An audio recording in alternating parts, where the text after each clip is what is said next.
नमस्कार। बोधि वार्ता सत्संग में आप सभी का स्वागत है। सत्संग सभी लोगों के लिए अवसर है मिलने का और आध्यात्मिक विषयों पर चर्चा करने का, और कार्यक्रम का संचालन भी सत्संग से ही होता है। तो आज हम एक परीक्षा से शुरू करेंगे जो लक्ष्मी की परीक्षा है। ये आपके प्रश्न है, ध्यान से पढ़िए और उत्तर दीजिए। क्षेत्र को प्रणाम, सभी साधुओं को प्रणाम। पहला प्रश्न है, मूल ज्ञान किस ज्ञान पर आधारित है और मूल ज्ञान होने के बाद क्या जाना जाता है? मूल ज्ञान अर्थात स्वयं का ज्ञान, आत्मज्ञान मूल ज्ञान है। और मैं क्या नहीं हूँ, यह माया का ज्ञान है। और मैं ही आत्म स्वरूप हूँ, मैं ही सत्य स्वरूप हूँ, यह आत्मज्ञान है। और ये दो नहीं है, एक ही है। यही मूल ज्ञान है, यही संपूर्णता ही मूल ज्ञान है। और मूल ज्ञान होने के बाद क्या जाना जाता है? मूल ज्ञान होने के बाद सब कुछ मैं ही हूँ, सब ब्रह्म ही है। मूल ज्ञान होने के बाद यह जाना जाता है। अगला प्रश्न है, ज्ञान मार्ग में आने के लिए कौन सी जाति, भाषा और लिंग अनिवार्य है? ज्ञान मार्ग में आने के लिए कोई सी जाति, भाषा या लिंग अनिवार्य नहीं है। ज्ञान मार्ग में अज्ञान का नाश होता है। सत्य का यहाँ पर सत्य का ज्ञान करवाया जाता है। और ज्ञान मार्ग एक आध्यात्मिक मार्ग है, अंतिम मार्ग है, सरल और सीधा मार्ग है। तो यहाँ पर बुद्धि आवश्यक है साधक में, और जिज्ञासा, रुचि आवश्यक है। मुमुक्षुत्व गुण आदि गुण होने, संपत्ति, धैर्यता आदि गुण होने आवश्यक है। तो जाति, भाषा, लिंग अनिवार्य नहीं है, केवल यहाँ पर भाषा शुद्ध होना आवश्यक है। अगला प्रश्न है, साधक अपने स्वयं के गुण दोष पहचान सकता है? साधक अपने स्वयं के गुण दोष पहचान सकता है, सही या गलत? साधक अपने स्वयं के गुण दोष पहचान सकता है, यह वाक्य सही है गुरुदेव। क्योंकि जब अज्ञान का नाश होता है तो वह जान जाता है, ज्ञान के प्रकाश में जान जाता है कि कौन से आवश्यक, जितना उसको आवश्यक होता है उतना ही करता है। उसके गुण दोष सीख पड़ते हैं, क्योंकि सभी कार्य चेतना में करता है। अगला प्रश्न है, क्या स्वप्न अवस्था के अनुभव भी ज्ञान साधन है?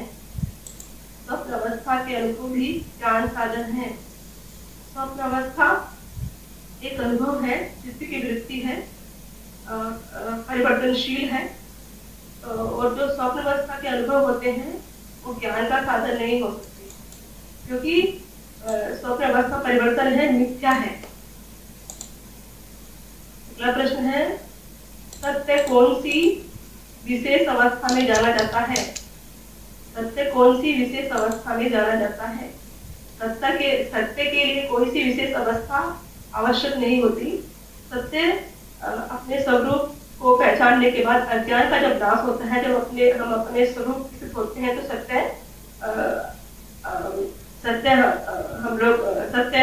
का हमें पता चलता है। अप्रोक्ष अनुभव और तर्क के आधार पर सत्य का ज्ञान होता है। तो कौन सी अवस्था आवश्यक है? जागृत अवस्था में सत्य हम जान सकते हैं, क्योंकि ज्ञान के लिए आवश्यक है।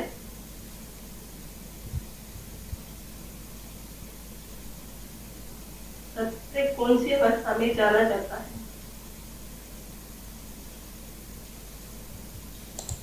जागृत अवस्था सबसे आवश्यक है सत्य जानने के लिए। अगला प्रश्न है, ब्रह्म में कौन से गुण हैं जिसके कारण उसकी उपासना आवश्यक हो जाती है? ब्रह्म में कौन से गुण हैं जिसके कारण उसकी उपासना आवश्यक हो जाती है? ब्रह्म, सभी कुछ ब्रह्म ही है। प्रकट अप्रकट ब्रह्म विभिन्न रूपों में अपने ही मिथ्या रूप में स्वयं के का अनुभव कर रहा है, तो जिसके कारण उसकी उपासना आवश्यक हो जाती है। तो ब्रह्म की उपासना नहीं हो सकती। ब्रह्म केवल ब्रह्म हुआ जा सकता है, जो कि मैं इस क्षण हूँ। तो तो कोई वास्तव नहीं है, सब कुछ भ्रम ही है, केवल होना मात्र है। अगला प्रश्न है, अनुभवकर्ता का साक्षी मैं हूँ, सही या गलत? अनुभवकर्ता का साक्षी मैं नहीं हूँ, अनुभवकर्ता सभी का साक्षी है। अनुभवकर्ता निर्गुण है, दृष्टा है, सभी अनुभव अनुभवकर्ता के पटल पर उभरते हैं और उसी में विलीन होता है। तो मैं अनुभवकर्ता का साक्षी नहीं हूँ, अनुभवकर्ता सभी का साक्षी है। अगला प्रश्न है, अस्तित्व यदि शून्य है तो उसमें नाद कहाँ से आ जाए? अस्तित्व यदि शून्य है, अस्तित्व अनुभव और अनुभवकर्ता का एकीकरण, अनुभव क्रिया है, अद्वैत अवस्था है। अस्तित्व में सभी कुछ है और सभी का अभाव भी है।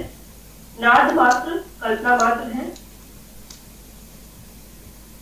जो परिवर्तन को समझने के लिए माया में उपयोगी है। तो जो नाद है, नाद जो है परिकल्पना मात्र है, प्रतीति मात्र है। अस्तित्व में सभी कुछ शून्यता है और शून्यता में अनंत संभावनाएं है। इसमें न कुछ घटाया जा सकता है, न कुछ जोड़ा जा सकता है, सब कुछ पूर्ण है, सुंदर है।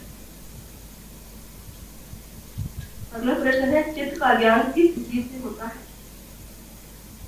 चित्त अर्थात पराभौतिक परामुक्तिक रचनाएं हैं। चित्त का ज्ञान अर्थात चित्त अर्थात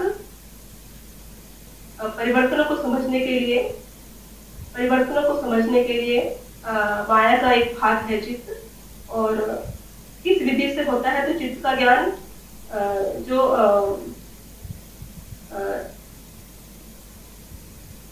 चित्त का ज्ञान किस विधि से होता है?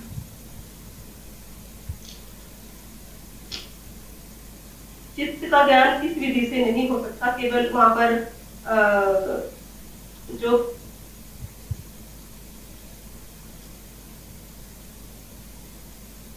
ये प्रश्न का उत्तर मुझे नहीं आ रहा है। अगला प्रश्न है, परते चौकार रूप में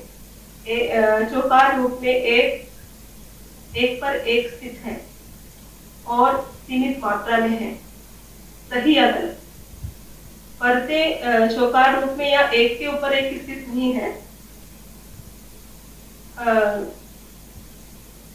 और सीमित मात्रा में भी नहीं है। सीमित मात्रा में है, यह वाक्य गलत है। सभी कुछ यही है, इसी क्षण।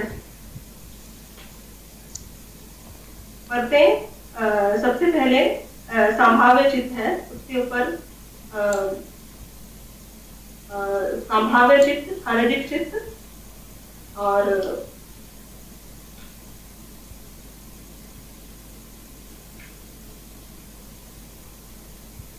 मानसिक चित्त, चरित्र चित्र आदि चित्त पाए जाते हैं। तो परते एक के ऊपर एक नहीं है और ना ही एक स्थल पर है, सभी इसी क्षण है और यही ही है। और सीमित मात्रा में कोई सीमित मात्रा उनकी नहीं। जी गुरुदेव, मेरे उत्तर समाप्त हो गए। प्रश्न नंबर 7 एक और बार बता दीजिए, मैं सुन नहीं पाया। अनुभवकर्ता का साक्षी मैं हूँ, अनुभवकर्ता का साक्षी मैं नहीं हूँ। मैं एक अवधारणा मात्र है, मिथ्या है, चित्त की वृत्ति है। अनुभवकर्ता सभी का साक्षी है, क्योंकि अनुभवकर्ता निर्गुण है। सभी अनुभवकर्ता के पटल पर बढ़ते हैं और उसी में विलीन हो जाते हैं। अनुभवकर्ता मात्र दृष्टा है। जी गुरुदेव। धन्यवाद, बहुत अच्छे उत्तर रहे आपके। आपको मिलते हैं 7.5 अंक 10 में से, जो कि बहुत अच्छे अंक है और इसका अर्थ है आप सफल हो गए हैं परीक्षा में और अब चरण 4 में आपका प्रवेश हो गया है। बहुत बहुत बधाई। मैं सभी का धन्यवाद करना चाहती हूँ। सभी गुरुजनों ने, सभी साधकों ने मेरी बहुत फाइट की है। जैसे अरुणा जी हैं, लक्ष्मी गुरु जी हैं, शून्य जी, विवेकानंद जी, भारती जी है, आदित्य जी है, अमित जी है, सभी ने सहायता की है मेरी परीक्षा दिलाने। मैं सभी का धन्यवाद करना चाहती हूँ।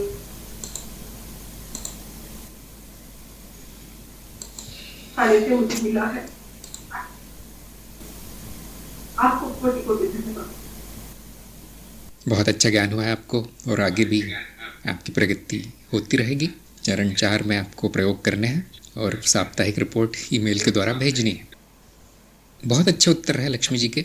हमें अधिक चर्चा करनी नहीं पड़ेगी, फिर भी सबके लाभ के लिए बड़े संक्षेप में जहाँ पर भी नंबर कटे हैं उसके उत्तर देख लेते हैं क्या थे। पहला था मूल ज्ञान के साथ ज्ञान पर आधारित और मूल ज्ञान होने के बाद क्या जाना जाता है। वैसे तो इनका उत्तर बिल्कुल सही था, फिर भी आधे अंक मिले क्योंकि एक ही वाक्य में इसका उत्तर आ सकता है कि मूल ज्ञान मूल है, ये किसी और पर आधारित नहीं है। हाँ, उसके नाम गिना दिए जाते हैं, आत्मज्ञान आदि आदि, उसी को मूल ज्ञान कहा जाता है। अन्य कई नाम है उसके, तत्व ज्ञान, सत्य का ज्ञान आदि आदि, लेकिन ये आधार स्वयं है, ये मूल स्वयं है, इसलिए मूल कहा गया है। ये किसी और पर आधारित नहीं। और उसके बाद क्या जाना जाता है? कुछ भी नहीं, ये अंतिम है। एक वाक्य में ऐसा उत्तर आ सकता था, परंतु इनका दूसरे शब्दों में उत्तर आया, वो भी ठीक था। नंबर 2, ज्ञान मार्ग में आने के लिए कौन सी जाति, भाषा, लिंग अनिवार्य है? यहाँ पे जैसा कि लक्ष्मी ने बताया ये सब बातें किसी काम की नहीं है। बुद्धि, योग्यता, रुचि, जिज्ञासा, मुमुक्षुत्व, ये सब अनिवार्य है। ऐसा कोई मार्ग जो कहता है आप इस जाति के नहीं हैं, या स्त्री है पुरुष नहीं है, या आपको ये भाषा नहीं आती जो मुझे आती है तब मेरे मार्ग पे आना, तो आध्यात्मिक मार्ग नहीं है, कुछ और ही पाखंड चल रहा है वहाँ पर। यदि आपको कोई मार्ग ऐसा मिल जाए तो उसको छोड़ने में ही आपकी भलाई है। ज्ञान मार्ग में कोई भेदभाव नहीं। नंबर 3, साधक अपने स्वयं के गुण दोष पहचान सकता है, सही या गलत। इसमें आधे अंक मिले इनको, क्योंकि इन्होंने कहा कि ये सही बात है। तो मेरा ये मानना है या मेरा ये अनुभव है कि अर्ध सत्य है, आधा सही है, इसलिए इनको आधे अंक मिले। कुछ शिष्य बड़े साधक बड़े विलक्षण होते हैं, वो जान जाते हैं कि मुझ में ये गुणों की कमी है, तो उनको पूरा करने में लग जाते हैं, गुणों को विकसित करने में लग जाते हैं। लेकिन अक्सर ये देखा जाता है कि जो नए साधक आए हैं उनको पता नहीं होता कि मुझ में कौन से गुण नहीं है। और बहुत से तो ऐसे आते हैं जो अपने आप को बहुत गुणवान समझते हैं कि मैं तो वो जानता हूँ जो गुरु भी नहीं जानता, चलो शुरू करो ज्ञान मार्ग। तो हर प्रकार के साधक आते हैं, ऐसा लक्ष्मी को बताना चाहिए था कि सब एक जैसे नहीं आते। कुछ लोगों को अपने गुणों का, दोषों का पता होता है और कुछ को नहीं होता, वहाँ पे गुरु को बताना पड़ता है। और ये उम्मीद की जाती है कि ज्ञान होने के बाद सबको अपने अपने गुण दोष दिख जाएंगे। हाँ, ज्योति ने कहा है कि गुरु ही बता सकते हैं, अंतिम वाक्य गुरु का होता है। फिर ये उम्मीद की जाती है कि ठीक है, नए नए हैं तो फिर बताना ही पड़ेगा कि क्या कमियां हैं। लेकिन ये उम्मीद होती है हमें कि ज्ञान होने के बाद वो खुद ही जान जाएंगे, खुद ही शुद्धि कर लेंगे या खुद ही विकास कर लेंगे अपने गुणों का। फिर ज्ञान हो गया तो फिर इतना मायने नहीं रखता क्या गुण है क्या दोष है। गौरव ने कहा है कि एक स्तर पर पहुंचने के पश्चात इस प्रकार की योग्यता साधक में विकसित होती है। हाँ, स्वयं का आत्मनिरीक्षण, आत्ममूल्यांकन करने की योग्यता बाद में आती है थोड़ी। शुरू में किसी और से करवाना समझदारी है। ये भी एक गुण है कि मेरे अवगुण बताइए, किसी के सामने समर्पित होकर ये कह देना कि मेरे अवगुण क्या है आप बताइए, मेरे दोष क्या हैं जो मैं मार्ग पे आ नहीं सकता आप बताइए। इसे हम कहते हैं समर्पण होना या प्रेम भाव होना। तो ये देखकर गुरु कितना भी कठोर हो उसका दिल पिघल जाता है, वो कहता है छोड़ो तुम गुण दोष, आ जाओ पहले। इतना समर्पण हो तो फिर सारे दोष भुला दिए जाते हैं। लेकिन जिसमें हजारों गुण है वो समर्पित नहीं है, उसको गुरु स्वीकार नहीं करते। तो केवल पहचान होना ही काफ़ी नहीं है, समर्पण भी ज़रूरी। क्या स्वप्न अवस्था के अनुभवी ज्ञान का साधन है? तो मैं ये प्रश्न सत्संग में पूछना चाहता हूँ, बाकी लोग क्या विचार है। थोड़ा बहुत बताया इसमें कि क्या कौन सी अवस्था प्रमाण मानी गई है ज्ञान मार्ग में या योग मार्ग में, लेकिन स्वप्न अवस्था के अनुभव क्या साधन है ज्ञान के, क्या प्रमाण है? बाकी सबका क्या विचार है? प्रज्ञा ने कहा है जागृत भी स्वप्न है इसलिए प्रमाण है। श्रुतिजा ने कहा है ज्ञान ये अभी इसी वक्त है। हाँ, ज्ञान तो इसी वक्त भी है, लेकिन अगर इस वक्त सपना चल रहा है तो क्या नहीं है ज्ञान? रेणु का कहना है कि नहीं, सिर्फ जागृत अवस्था ही प्रमाण है, जागृत अवस्था ही ज्ञान के साधन है, जागृत अवस्था के अनुभव।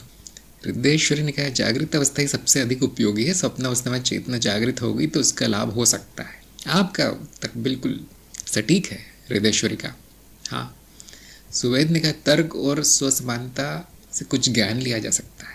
हाँ, थोड़ा बहुत ज्ञान हो सकता है स्वप्न में, लेकिन जैसे हृदयेश्वरी ने कहा कि सबकी बस की बात नहीं है। कमल ने कहा स्वप्न अवस्था में भी अगर चेतना है तो ज्ञान का साधन होती है। हाँ, बिल्कुल सही बात, बिल्कुल सही। और सुमा ने भी यही कहा है चेतना हो तो। अमित ने कहा है स्वप्न अवस्था ज्ञान के प्रमाण नहीं पर स्वप्न भी सहायक है। हाँ, जैसे कि अब एक अगला प्रश्न आया ही है कि कौन सी अवस्था में सत्य जाना जाता है, और यहाँ पर लक्ष्मी ने बिल्कुल सही जवाब दिया, कोई भी अवस्था विशेष अवस्था आवश्यक नहीं है। तो क्या जागृति फिर अनावश्यक है? तो देखिए, ऐसा नहीं है कि संपूर्ण ज्ञान जागृति में ही होगा, लेकिन एक नए आने वाले साधक के लिए सबसे उपयोगी यही है। जैसा कि इनके उत्तरों में बहुत अच्छे उत्तर आए हैं। यहाँ पर थोड़ी बहुत बुद्धि चलती है, यहाँ पर थोड़ी बहुत चेतना है यहाँ पर गुरु भी है, वास्तविक गुरु है। वास्तविक का अर्थ है कि जो आपका ही, आपकी कल्पना नहीं है गुरु। यहाँ पर स्वप्न में क्या ऐसा है, क्या ये सभी साधन उपलब्ध हैं, जो आवश्यकताएं जो होती हैं ज्ञान लेने के लिए, क्या वो उपलब्ध हैं स्वप्न में? बहुत से लोग कहेंगे नहीं, बस वहाँ पे साधक स्वयं है, और यदि उसकी बुद्धि इतनी तेज है, और जैसा कि इन्होंने कहा था कि चेतना भी है, तो फिर उसको ज्ञान से कोई नहीं रोक सकता, कोई भी अवस्था हो। किंतु व्यवहारिकता में ऐसा संभव नहीं है, इसलिए जागृति को अनिवार्य माना गया है कि ज्ञान पहले यहाँ लो, फिर जाओ भटकने जहाँ जाना है, जिस अवस्था में, कौन रोक रहा है। तो श्रुतिजा को भी आधे नंबर में दे सकता था, क्योंकि इन्होंने कहा कि ज्ञान तो यही है। हाँ, ज्ञान तो यही है, लेकिन ज्ञान का अभाव दूसरी अवस्था में नहीं है। बस कठिन है, बहुत कठिन है। दूसरी अवस्थाओं में ज्ञान मिलना बहुत कठिन है, अज्ञान मिलना बहुत आसान है। जैसे कि आपने देखा ही होगा, लोग पता नहीं किस अवस्थाओं में उड़ते रहते हैं, घूमते रहते हैं और कहते हैं मुझे ज्ञान हो गया। वो सब माया है, माया देख लेते हैं, उसको ज्ञान मान लेते हैं। इसलिए अपने कदम जागृति में जमाना आवश्यक है। इसलिए पतंजलि आदि ने जागृत अवस्था को प्रमाण माना है कि कहीं मत जाओ, यही होगा ज्ञान। तो यदि आप इतने विलक्षण हैं कि आप किसी भी अवस्था में हो सकता है ज्ञान, तो फिर किसी भी अवस्था में हो जाएगा। स्वप्न तो छोटी मोटी बात है, वही स्वप्न है, वही स्वप्न दृष्टा है। जैसे प्रज्ञा ने कहा था ये भी स्वप्न है, लेकिन ये बाद में पता चलता है, अभी नहीं प्रज्ञा वो अभी पता चल गया, लेकिन आप देखिए, आप जब आए थे ज्ञान मार्ग में तो क्या पता था ये? नहीं। जहाँ पर जिस अवस्था में आप अभी हैं, जहाँ से शुरुआत कर सकते वहीं से करना है। सुशील ने कहा है जागृति में चित्त की वृत्ति प्रवृत्ति पर नियंत्रण करना अन्य अवस्थाओं की अपेक्षा सरल होता है। हाँ, स्वप्न में तो ऐसे रेल की तरह धड़धड़ाते हुए दृश्य निकल जाते हैं, कौन गुरु, कौन शिष्य, कौन शास्त्र, कैसे करेंगे वहाँ। यहाँ बहुत सरल है, 100 साल तक आपको कुछ करने का नहीं है। देखिए बैठे हुए हैं, कितना आराम से चलता है ये लोक। अब उसका लाभ उठाना है हमें। जीवन का यही लाभ है, इस स्थिरता का, इस स्थायित्व का, जो जागृति में प्रतीत होता है स्थायित्व, उसका यही लाभ है। ज्ञान ले लेना, क्योंकि यहीं पर सारी व्यवस्था है ज्ञान के लिए, और कहीं नहीं जाना है। और भी गौरव मधु का अच्छे उत्तर हैं आपके। राम कुमार ने कहा है कुछ वैज्ञानिकों ने स्वप्न के आधार पर नया आविष्कार किया था। हाँ, वो विज्ञान है। देखिए, स्वप्न का अनुसंधान विज्ञान हो गया, हम तो ज्ञान की बात कर रहे हैं। अच्छा, आगे चलते हैं। सत्य कौन सी विशेष अवस्था में जाना जाता है, तो इनको पूरे नंबर मिले, और स्वप्न अवस्था में आधे नंबर मिले थे उनको। जैसे कि हमने अभी बताया कि कोई सी विशेष अवस्था आवश्यक नहीं है, जागृति को हम प्राथमिकता देते हैं क्योंकि आसान बहुत है। यहाँ नंबर 6, ब्रह्म में कौन से गुण हैं जिसके कारण उसकी उपासना आवश्यक हो जाती है। देखिए, प्रश्न बड़ा घुमाने वाला है, भ्रमित करने वाला प्रश्न है, लेकिन इनका उत्तर बिल्कुल सही आया कि ब्रह्म में न गुण है न उसकी उपासना आवश्यक है। यदि कोई इन चीज़ों की उपासना करने में लग गया, मतलब घोर अज्ञान है, पूर्णतया अंधेरे में हो व्यक्ति। उपासना इस मार्ग पे न केवल अनावश्यक है, अज्ञान का दर्शन करवाती है। कोई उपासना कर रहा है किसी भी चीज़ की, मूर्तियों की, चित्रों की, काल्पनिक देवी देवताओं की, बहुत ज़्यादा अज्ञान है। लेकिन अन्य मार्गों में उपासना आवश्यक है। दूसरे मार्गों में वहाँ गुरु की बताई विधि के अनुसार उपासना करनी चाहिए।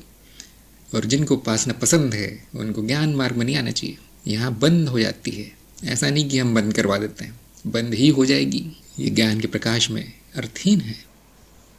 हाँ, गौरव ने कहा मैं स्वयं की उपासना कैसे कर सकता हूँ, अवधूत ने कहा है ये तो छोटा बच्चा भी समझ जाएगा कि ये तो तार्किक नहीं है। देखिए, जब तक अज्ञान है तब तक उपासना का कुछ अर्थ है, कुछ प्रयोजन है, कुछ उपयोग है। उपासना चल रही है ब्रह्म की व किसी और की, मतलब अज्ञान छूटा नहीं अभी तक। नंबर 7 था अनुभवकर्ता का साक्षी मैं हूँ, सही या गलत? तो इनका उत्तर बिल्कुल सही था कि मैं अगर साक्षी हूँ तो फिर अनुभवकर्ता कौन है? साक्षी मैं, अनुभवकर्ता पर्यायवाची है।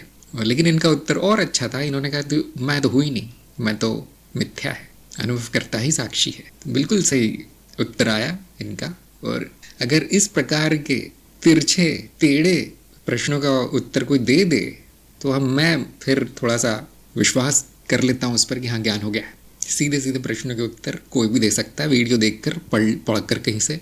जब ऐसा प्रश्न आता है जो बुद्धि को चकरा देता है और फिर भी उसका उत्तर सही आ जाए तो इसका अर्थ है कि उस पर मनन हुआ है, केवल रटा नहीं गया है, उसको मशीन की तरह दोहरा नहीं रहा है व्यक्ति, है ना। आजकल तो मशीनें ज़्यादा ज्ञानी लगती है मुझे मनुष्यों से, इतना बढ़िया जवाब देते हैं वो, लेकिन नहीं, उस पर मनन नहीं किया है। उस पर जो भरा गया है, जानकारी जो भरी गई है वो कि वो मशीन ने बता दी है। तो ज्ञानी को ऐसा नहीं होना है, देखिए मशीन नहीं बनना है। बाकी तो आप जानते होंगे। अस्तित्व यदि शून्य तो उसमें नाद कहाँ से आ गया? इसका उत्तर भी इनका सही था कि प्रतीत होता है, नाद आया नहीं है। कहाँ से आएगा? नाद ही मैं हूँ, शून्य भी मैं हूँ, अस्तित्व भी मैं हूँ, नाद भी मैं हूँ। और नाद तो यदि आप सटीक भाषा में बोलना चाहे तो परिकल्पना है, जो हो रहा है उसकी व्याख्या है। जो हो रहा है, जो प्रकट है, वो भी मैं हूँ, आएगा नहीं वो कहीं से और जाएगा नहीं कहीं। तो प्रश्न में गलती है, लेकिन प्रश्न ये पूछ रहा है कि इसका कारण बताइए। अकारण है, कारणहीनता मेरा स्वभाव है, कारण बुद्धि द्वारा रचा गया प्रपंच है। चित्त का ज्ञान किस विधि से होता है, इसमें इनको शून्य मिले। तो मैं ये भी प्रश्न सत्संग में पूछना चाहता हूँ, यदि कोई बताना चाहे तो। कमल ने कहा चित्त के ज्ञान चित्त के द्वारा संभव है। देखिए सारा ज्ञान तो चित्त के द्वारा ही संभव है। यहाँ तो विधि पूछी जा रही है, किसके द्वारा नहीं पूछा गया। विधि बताई गई कार्यक्रम में, शायद पुराने कार्यक्रम का मुझे याद नहीं, नए कार्यक्रम में अच्छे से बताया गया है। ज्योति ने कहा चित्त की रचना और उसके नियम समझ कर। हाँ, लेकिन ये विधि नहीं, साधन वही है। जब विधि पूछी जाए तो साधन नहीं बताना है कि अनुभव से, तर्क से, है ना, लेकिन वो साधन है। विधि क्या है? सुवेद ने कहा नेति विधि से। नहीं नेति स्वयं का ज्ञान होगा, चित्त का नहीं। रुद्रेश्वर ने कहा चित्त अर्थात माया है, इसका ज्ञान संभव नहीं, अज्ञेय है। हाँ, आपने बिल्कुल सही कहा, चित्त का ज्ञान संभव नहीं है, किंतु ऐसा ज्ञान जो माया का है उसका एक नाम है विज्ञान। विज्ञान संभव है। हाँ, अंजू ने कहा स्मृति से। क्या स्मृति विधि है? हाँ, ये देखिए अब आ गया उत्तर भारती का। विज्ञान या मॉडल के द्वारा। क्या ये बताया नहीं गया? क्या ये प्रयोग नहीं किया गया है कार्यक्रम में? सब लोग भूल गए। हाँ, अक्षता ने कहा माया का प्रतिरूप बना के, अर्थात मॉडल बना के, परिकल्पनाएं, सिद्धांत, वैज्ञानिक विधि, मिथ्याकरण। ये मिथ्याकरण शब्द पुराने कार्यक्रम में नहीं आया था, ये नए में आया है। तो लक्ष्मी का कार्यक्रम पुराना है, फिर भी ये चीज़ बताई गई है। मॉडल बनाना, परिकल्पनाएं करना, ऐसे चित्र बनाना, उसके व्याख्या करना, इसको कहते हैं वैज्ञानिक विधि, जो आपको स्कूल में भी सिखाई गई, लेकिन कभी सिखाया नहीं गया कि ये विज्ञान है। ये नहीं सिखाया गया कि विज्ञान है, आपको ऐसे सिखाया जाता है वो जैसे सत्य है। प्रयोग की कला, गणित, तार्किक संबंध बनाना, अपने सिद्धांत और जो देखा गया है, प्रयोग किया गया है उसमें। गौरव ने कहा चित्त की परतें अनुमानित है तथा किसी वृत्ति के गुण बिल्कुल भिन्न होने पर वह एक अलग परत का रूप धारण कर लेती है। अच्छा, ये आपका 10वें प्रश्न का उत्तर दिया शायद आपने। हाँ, सही उत्तर है आपका। रीनू ने कहा चित्त के ज्ञान संभव नहीं, पर नाद परिकल्पना द्वारा समझाया जा सकता है। हाँ, आपका उत्तर भी सही है। तो हम थोड़ा स्पष्ट करने के लिए बोल ही देते हैं कि देखिए चित्त ज्ञान नहीं होगा, संभव नहीं है, लेकिन हाँ व्याख्या हो गई, जिसको विज्ञान कहा गया है। समझाने के लिए वैज्ञानिक विधि आवश्यक है। जब ये समझा जाता है तो उसका क्या उपयोग है, क्यों ऐसा किया जाता है? बहुत उपयोगी है। चित्त के दोष दूर करने के लिए, जीवन को सुखमय बनाने के लिए विज्ञान बहुत उपयोगी है। सारी सुख सुविधाएं विज्ञान से मिलती है। माया में ये माया का ज्ञान या विज्ञान बहुत काम आता है, लेकिन क्या ये सत्य बताता है? बिल्कुल नहीं। जिन्होंने विज्ञान को ज्ञान मान लिया है वो कभी सत्य नहीं जान पाएंगे, उनको कभी ज्ञान नहीं होगा। इसलिए शुरू में ही ये भेद स्पष्ट करना जरूरी है। ज्ञान क्या है, विज्ञान क्या है, सत्य क्या है, मिथ्या क्या है, शुरू में स्पष्ट करना बहुत ज़रूरी है। तो ज्ञान मार्ग में इसीलिए ऐसे शुरू होता है कि सत्य की क्या परिभाषा है। ऐसे शुरू होता है। ऐसे नहीं होता कि ये देखिए ये घटना हो गई, इसका एक कारण है, विज्ञान ने सिद्ध कर दिया है, अब यही सत्य है। इसको हम कहते हैं मूर्खता, बुद्धि का अभाव है ऐसा बोलना। और ऐसा ही आपके शिक्षण व्यवस्था में हो रहा है। जो सत्य नहीं है उसको सत्य बना के परोसा गया है।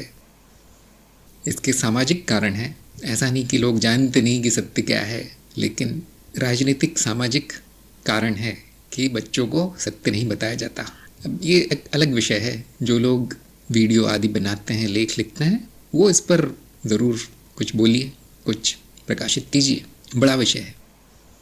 नंबर 10, परतें चौकोर रूप में एक पर एक स्थित है और सीमित मात्रा में सही है गलत। तो इनका जवाब बिल्कुल सही था कि ये तो पूरी तरह गलत है।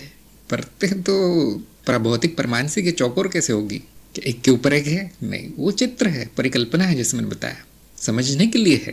क्या सीमित मात्रा में? नहीं नहीं, अनंत हो सकती है। माया में कुछ भी हो सकता है, कितनी भी परतें हो सकती है।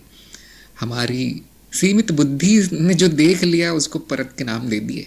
बुद्धि सीमित है, परतें नहीं। तो हमने जो मॉडल बनाया हुआ है, जिस चित्र बनाए हुए हैं, वो सब एक सीमित दृश्य है माया का। माया अनंत है, असीमित है, उसको जानना असंभव है।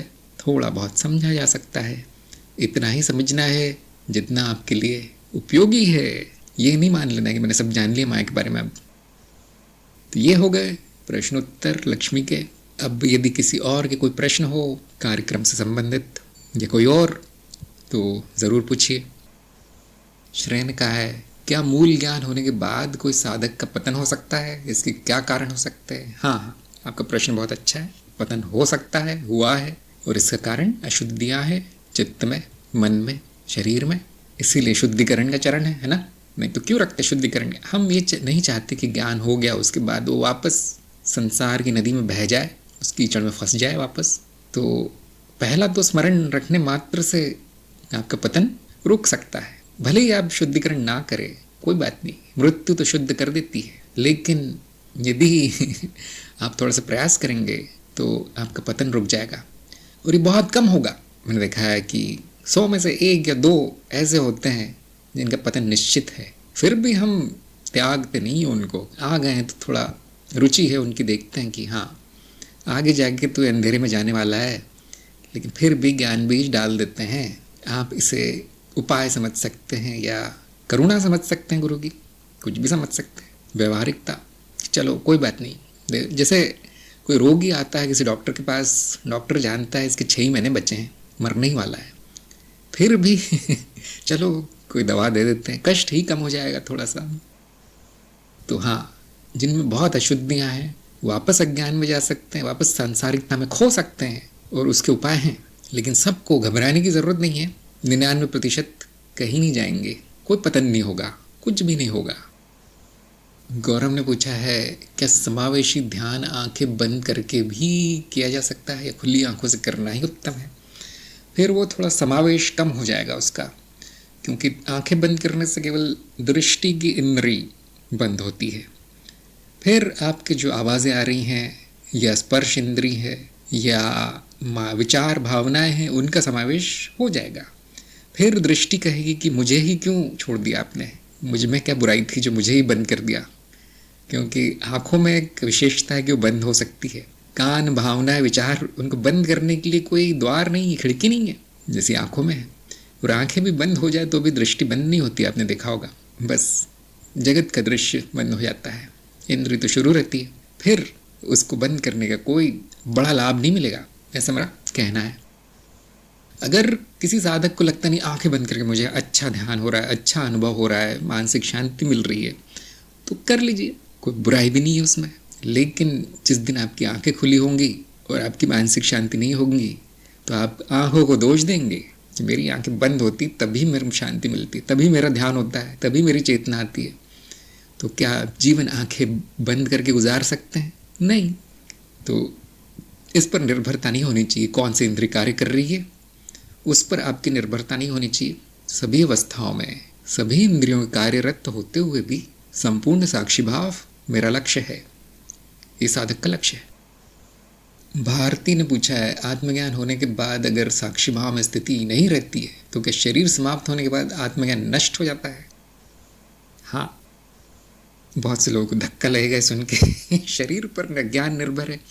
देखिए, शरीर पर नहीं, स्मृति पर है, और मृत्यु के बाद स्मृति नष्ट होती है। कौन सी स्मृति? जीव स्मृति।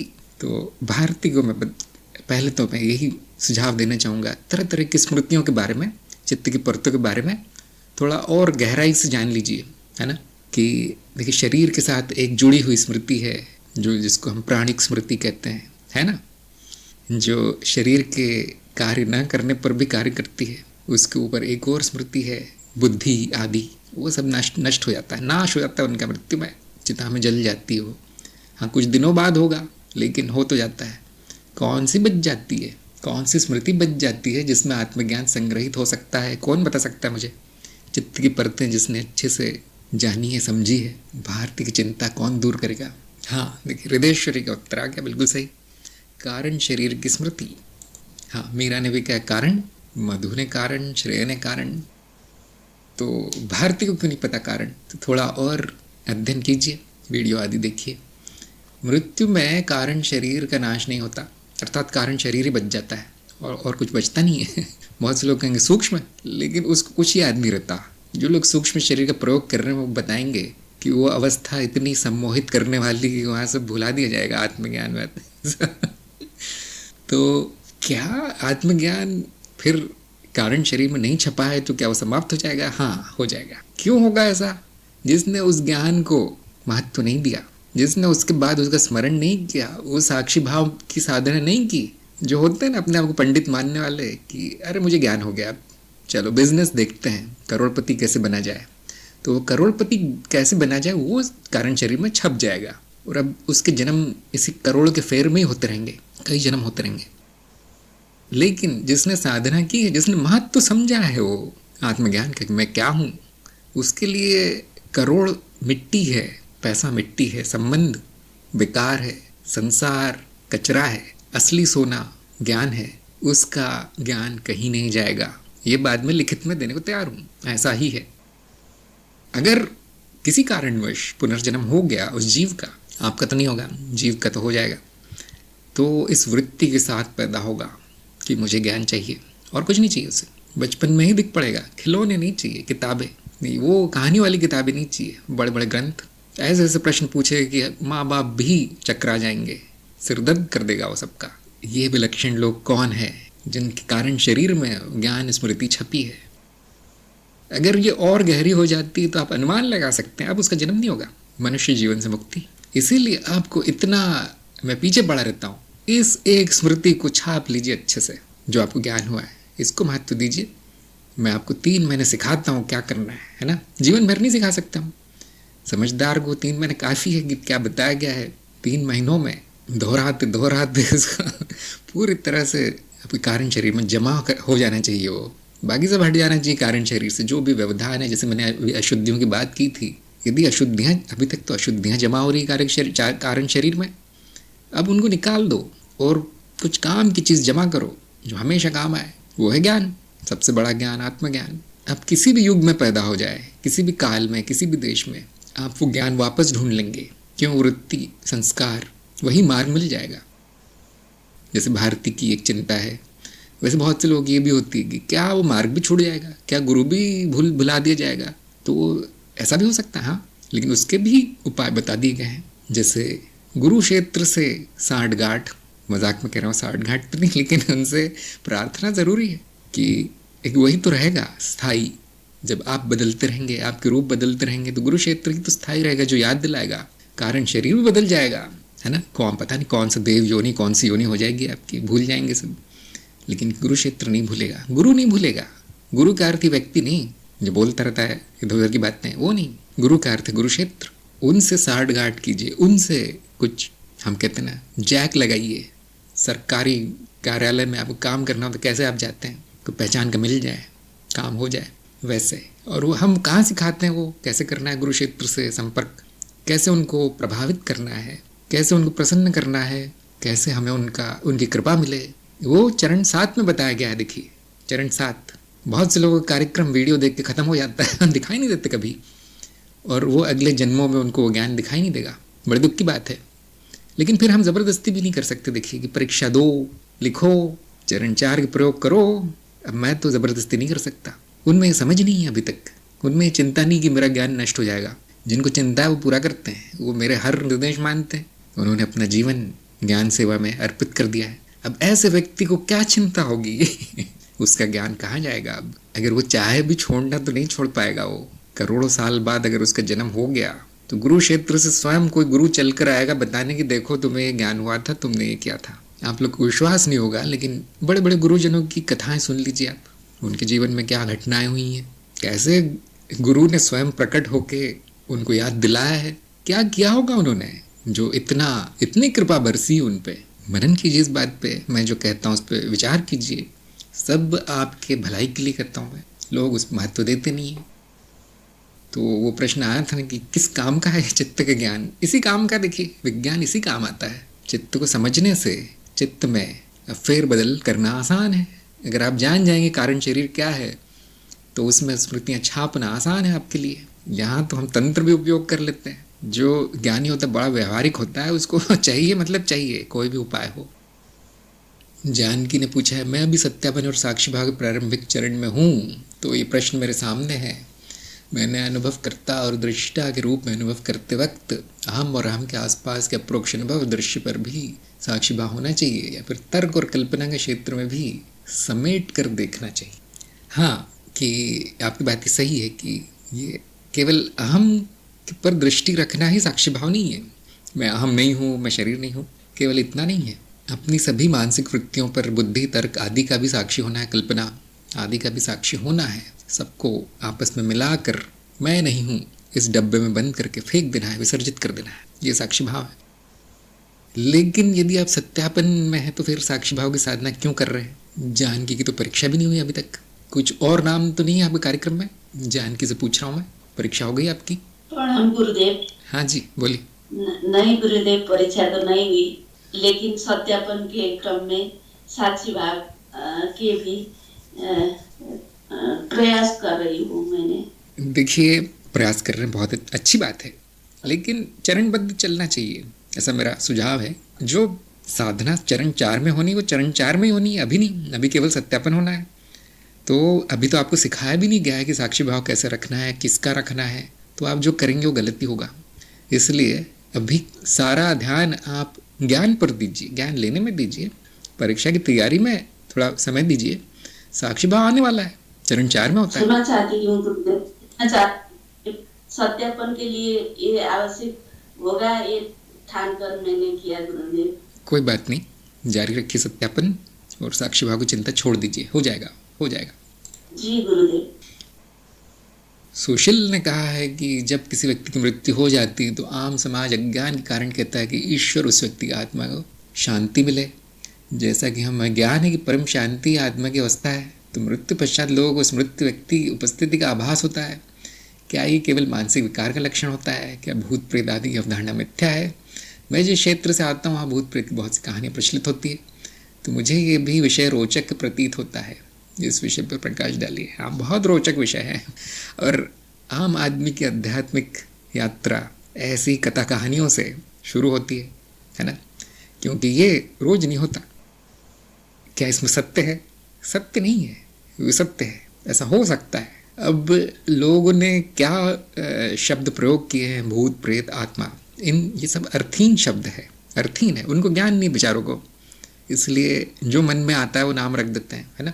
जो भी अवधारणा है 90% उनका डर मात्र है, डर है या अति इच्छा, अति आशा हम जिसको कहते हैं। मर गया, मुझे और देखना, मुझे देखना है उस व्यक्ति को, अब तो वो दिख ही जाएगा। वो चित्त इतना शक्तिशाली है कि वो भ्रम पैदा कर ही देता है। तो 90% जो घटनाएं हैं ऐसी जिसमें मृत व्यक्ति के दर्शन होते हैं, उनको आप कचरे के डब्बे में डाल सकते हैं। वो भ्रम है, उसमें कोई सत्य नहीं है। कभी कभी सूक्ष्म दृष्टि से सूक्ष्म शरीरों को देखा जाता है कि मृत्यु के बाद की अवस्था सूक्ष्म अवस्था है, और कभी कभी वो शरीर मिलते जुलते दिखाई देते हैं भौतिक शरीर की तरह। ऐसा बहुत कम होगा।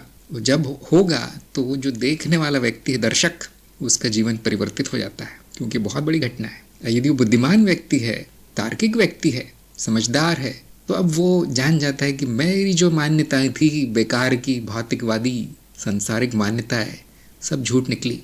मृत्यु मेरा अंत नहीं है। इस प्रकार उस पर इतना अधिक प्रभाव पड़ता है उस घटना का कि अब वो अध्यात्म की ओर आकर्षित होता है। और जो ये अनपढ़ गवार जो जनता है, कहानियाँ सुन सुन के अपना मनोरंजन करती है, भ्रामक चीज़ों के पीछे भाग रही है, उनका जीवन परिवर्तित नहीं होता। उनके लिए मनोरंजन मात्र है। मैं नहीं कहता मनोरंजन मत लो, लेकिन ज्ञान भी तो लेना है। मनोरंजक हो सकती है ये फिल्में, ये घटनाएं, ये कहानियाँ, लेकिन उससे फिर प्रेरित होकर आपको खोज में लग जाना है। केवल कहानियों को सत्य मानकर या हंसकर उस पर कि ये तो बेकार की बातें हैं। कुछ लोग ऐसे भी होते हैं ना, इतना ज़्यादा अंधविश्वास। और हाँ, 90% तो अंधविश्वास ही है। तो जो समझदार होगा थोड़ा सा वो कहेगा नहीं ये बेकार है, सब मानता नहीं है। हाँ, प्रत्यक्ष अनुभव होने के बाद ही किसी का जीवन परिवर्तित होगा, वो अध्यात्म की ओर आकर्षित होगा। सबसे पहले तो ज्ञानी व्यक्ति ढूंढेगा, कौन जानता है इस बारे में। इस प्रकार गुरु की खोज शुरू होती है। गुरु मिलते ही अध्यात्म में पैर रख लेता है वो आदमी, और जब वो अध्यात्म में आता है फिर पलट के नहीं जा सकता। अनुभव भी है उसको, ज्ञान भी है, गुरु भी है, अब उसका जीवन सफल होना निश्चित है। तो ये आम जनता जो भी नाम देती हो उसको, देखिए आत्मा बिल्कुल गलत नाम है, प्रेत बिल्कुल गलत नाम है। तो जनता अज्ञान का साधन है, ज्ञान का नहीं। तो सुशील को मेरा यही सुझाव रहेगा कि ये लोग जो भी कहते हैं उसको भूल जाइए। यदि आप सच जानना चाहते हैं तो सही मार्ग चुनिए, गुरु चुनिए, और आपको सच में रोचक विषय है, उस पर संपूर्ण ज्ञान मिलेगा। ऐसा नहीं कि इसका ज्ञान नहीं है, ऐसा नहीं कि रहस्य है, सब जाना गया है। हाँ, आम जनता को कुछ नहीं पता, सब अनाड़ी है। उनको छोटा मोटा कुछ घटना हो जाती है, कहानी सुन लेते हैं तो आश्चर्यचकित हो जाते हैं। इससे ज़्यादा उनको कुछ नहीं होता, उनका जीवन वैसा ही चलता है जैसे चल रहा है। तो साधक वो है जो अपने आसपास की घटनाओं पर ध्यान देता है और फिर खोज में लग जाता है। जैसा वैज्ञानिक वैसा साधक। वैज्ञानिक संतुष्ट नहीं होता अपने आसपास के वातावरण से, जो घटनाएं देखता है उससे संतुष्ट नहीं होता, उसको जवाब चाहिए और अब खोज शुरू होती है। वैसे ही साधक भी है, उसको ज्ञान चाहिए, कहानी नहीं चाहिए हमें। न हमें उन शब्दों से कुछ लेना देना है, और न हमें उससे कुछ लेना देना है कि लोग क्या बोलते हैं, क्या प्रार्थना करते हैं। वो तो एक बंदर जैसे दूसरे की नकल करता है वैसे करते हैं। हाँ, कोई बोल रहा है कि ईश्वर इसकी आत्मा को शांति दे, मैं भी बोल देता हूँ। उसको क्या पता ईश्वर क्या है, आत्मा क्या है, शांति क्या है। तो आम जनता जो करती है व्यर्थ है। जैसे मैं कहता हूँ ना, जिसको अज्ञान है वो कुछ भी कर ले, कितना भी बड़ा ज्ञान दे दे या बोल दे, कितना भी बड़ा कार्य कर ले अपने जीवन में, सब बेकार है, क्योंकि अज्ञान में हुआ है, कोई अर्थ नहीं है उसका। गौरव ने पूछा है कि समावेशी ध्यान के समय किसी वस्तु का अवलोकन करते हुए ध्यान करते समय उससे दृष्टि हटाकर मानसिक रूप से उस पर ध्यान लगाए रहना क्या सही होगा तथा क्या विधि उचित है? नहीं, इससे कुछ हासिल नहीं होगा। ध्यान का अर्थ है एकाग्र करना चित्त को। तो यदि ध्यान का जो साधन है, ध्यान का जो विषय है, यदि वो भौतिक है तो भी एकाग्र ही होगा, मानसिक है तो भी एकाग्र ही होगा, यहाँ से हटा के वहाँ करते हैं तो भी वो एकाग्र ही होगा। तो यदि आप ध्यान को एक सर्कस के रूप में देखते हैं तो ध्यान का प्रयोजन खत्म हो गया है। साधारण, सुंदर, सादा, सीधा साधा, ये सबसे उपयोगी है। और ध्यान क्यों? ध्यान का लक्ष्य क्या है? इस चंचल चित्त को इतना नियंत्रित कर ले कि साक्षी भाव आ जाए। लक्ष्य साक्षी भाव है, ध्यान नहीं, और इस तरह की सर्कस नहीं। जिसकी बुद्धि है, जिसको ज्ञान है, जो समझदार है, जल्दी से जल्दी ध्यान को समाप्त कर देता है। वो कर्मकांड है, बेकार है।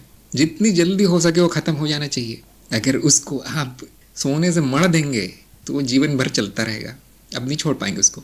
ध्यान दीजिए कि ध्यान उसको बताया जाता है जिसका ध्यान नहीं लग सकता, जिसने कभी जीवन में किया ही नहीं है। तो क्यों रखा गया आपके कार्यक्रम में? मैंने देखा सीधे साक्षी भाव में आना बहुत से लोगों के लिए संभव नहीं है। ज्ञान होने के बाद भी चित्त कहीं उड़ जाता है पक्षी की तरह, उसको वापस बुलाना बहुत कठिन है। फिर जब वो वापस आता है तो शाम हो चुकी होती है, जीवन की शाम। अब तो अंधेरा ही अंधेरा है। इसलिए थोड़ा सा उसको एक सहारा दे दिया गया। योग मार्ग से हमने उधार ले लिया ध्यान, और कुछ लोगों को दिया जाता है कि देख लीजिए, कर लीजिए। अगर साक्षी भाव में सहायक होता है ध्यान तो ज़रूर कीजिए। अब उसकी विधि जो बताई गई है वो पर्याप्त है। रिंको ने पूछा है, जागते सोते हर समय साक्षी भाव रहता है, कई बार तो व्यवहारिकता में हर समय साक्षी भाव रहता है। जब नकारात्मकता प्रभाव डालती है तो क्या ज्ञान नहीं हुआ? कई बार कुछ सुधार भी हो जाता है, हर समय बस कुछ भी करती हूँ, साक्षी भाव आकर खड़ा आ जाता है, कुछ समझ नहीं आ रहा। देखिए, आप केवल साधना कीजिए। जो समझने का था वो तो समझ लिया आप, समझने का ज्ञान था, अब ये जीवन में जो घटनाएं हो रही हैं, आप पूछ रहे हैं कि ऐसा क्यों हो रहा है, वो बेकार है समझना उसको। जो साधना बताई गई है वो ज़रूरी है, और आपको भी मैं यही कहना चाहूँगा, चरणबद्ध चलिए। ये साक्षी भाव का काम क्या है अभी आपके जीवन में? अभी तो ज्ञान के चरण पे आप, बहुत लोग हैं सीधे साक्षी भाव में कूद जाते हैं। वो आग है, जो आग से लड़ना जानते हैं वही कूदें। वो लड़ना आग से आपको कार्यक्रम के दूसरे चरण में सिखाया जाता है। वो अग्नि परीक्षा पहले हो जाती है, जैसे परीक्षा हुई ना जिनकी, आपने तो कोई परीक्षा नहीं दी, दी है। अभी इतने साधक हो गए, मुझे याद रखना भी कठिन हो जाता है। देखिए, जिन्होंने परीक्षा दी है वही साक्षी भाव की साधना करें, बाकी लोग परीक्षा की तैयारी करें। वीडियो देखिए, देख लेता हूँ मैं आपकी परीक्षा हुई या नहीं हुई। नहीं हुई अभी तक, आपको तो चरण 2 भी पूरा नहीं हुआ अभी तक। मैं कह रहा था कि अब समझ में आ रहा हो कि गड़बड़ी कहाँ पे है। चरणबद्ध नहीं चलना आपकी समस्या है, बहुत से लोगों की समस्या है। यदि नकारात्मक प्रभाव आ रहे हैं तो भी उसका साक्षी हो जाना चाहिए। अभी प्रश्न नहीं आना चाहिए कि ये क्यों हो रहा है, वो क्यों हो रहा है, वो तो चित्त की वृत्ति है। तो आपको भी मेरा यही सुझाव है कि चलते रहिए मार्ग पे, चरणबद्ध चलिए। फिर सारा कार्यक्रम होने के बाद भी ये समस्या आदि फिर पूछिए आप मुझे। शिक्षा ने पूछा है, स्वप्न अवस्था के वीडियो में कहा गया है कि चित्त के सारे नियम स्वप्न अवस्था में भी लागू है। चित्त का नियम विकास क्रम स्वप्न अवस्था में कैसे लागू है, इस पर प्रकाश डालिए। बहुत अच्छा प्रश्न है आपका। हाँ, सारे नियम चित्त के सभी अवस्थाओं में लागू है। क्यों? चित्त की तो अवस्था है, नहीं तो हम उसे नियम क्यों कहते हैं। अब विकास कैसे हो रहा है आप कहेंगे। देखिए, ऐसा नहीं कि स्वप्न में आप चले गए तो विकास रुक गया। क्या ऐसा है? क्या परतों का विकास रुक गया यदि आप स्वप्न में हैं तो? विकास कैसे होता है, वो बहुत जटिल प्रक्रिया है, लेकिन उसका एक भाग, छोटा सा भाग अनुभवों से सीखना भी है ना। हम सीखते कैसे हैं? जब अनुभव होते हैं उनसे सीखना है। क्या स्वप्न में अनुभव नहीं होते? क्या हम स्वप्न में कुछ नहीं सीखते? बहुत कुछ सीखते हैं, विकास हो रहा है। यदि स्वप्न में आपने सीख लिया चेतना में कैसे रहना है, स्वप्न में भी साक्षी भाव है, क्या अब आपका विकास नहीं हो गया, है ना। अब इतना विकास हो गया है कि वो स्वप्न अवस्था भी आपके नियंत्रण में आ गई है। तो सपना देखते देखते भी विकास हो जाता है। कितनी विचित्र बात है। अब जब आप जान जाएंगे कि जागृति भी स्वप्न है और यहाँ विकास चल रहा है, तो ये प्रश्न ही मिट जाएगा कि स्वप्न में विकास कैसे हो सकता है। नियम कहाँ है स्वप्न में? देखिए, सब कुछ तो स्वप्न ही है, नियम भी सपने के ही नियम है। जागृति के नियम अलग, स्वप्न के नियम अलग, ऐसा नहीं है। ऐसा कौन मानेगा जो जागृति और स्वप्न में भेद करता है? जिसके लिए जागृति और स्वप्न में भेद नहीं रह गया, वो जान लेगा कि सारे नियम तो सब जगह, सभी अवस्थाओं में वही नियम है। और मैंने ये बात क्यों बताई थी कि स्वप्न अवस्था में भी चित्त के नियम है? यही भेद समाप्त करने के लिए। बहुत से लोगों को भ्रम होता है कि जागृत अवस्था इतनी नियमित है, विज्ञान के नियम है, भौतिक जगत के नियम है, स्वप्न में तो कुछ भी नहीं है। तो उनका ध्यान आकर्षित करने के लिए बताया जाता है, देखिए यहाँ पर भी वही चित्त है मूलभूत रूप से वही नियम है। जो चित्त के नियम है बहुत मूलभूत है, वो अलग अलग रूपों में प्रकट हो सकते हैं। हाँ, अवस्थाओं के बदलने पे वो नियमों की अभिव्यक्ति अलग अलग रूप से हो सकती है। इस बारे में आप मनन कीजिए कैसे हो सकती है। गौरव ने पूछा है कि कारण शरीर का संचय भी शुद्धिकरण व ज्ञान नष्ट होने पर ही तो पुनः प्रकट होगा। ये कोई नहीं जानता कि आपको अगले जन्म में क्या प्रारब्ध मिलेगा। ये कहीं इसका कोई नियम नहीं है, कोई कानून नहीं है। जो इच्छा सबसे तीव्र होगी वो प्रारब्ध मिल जाएगी, ऐसा कहा जाता है। ये अनुमानित है और ये तार्किक भी है कि हाँ, जो सबसे ज़्यादा आप चाहते होंगे वही मिलेगा। तो यदि आप सबसे ज़्यादा ज्ञान चाहते हैं तो कितनी भी अशुद्धियाँ हैं, कोई बात नहीं, वो इच्छा सबसे बलशाली होगी आपकी अगले जन्म में। लेकिन फिर क्या वो अशुद्धियाँ प्रकट नहीं होंगी? बिल्कुल होंगी सभी अशुद्धियों के साथ जन्म होगा आपका, जो भी प्रकट होने चाहती है उस समय। अशुद्धियाँ क्या है आप तो जानते होंगे, वो तरह तरह की इच्छाओं के रूप में प्रकट होती है अशुद्धियाँ, और फिर वो भी साथ में प्रकट होगी। लेकिन वो ज्ञान ही होगा, वो पुरुष स्त्री।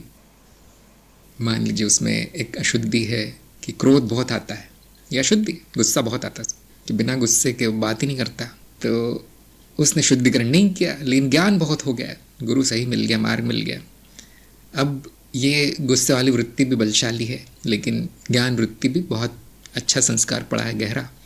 तो अगले जन्म में भी वो इसी अशुद्धि के साथ पैदा हो गया, क्रोध की, लेकिन ज्ञान में स्थित होगा।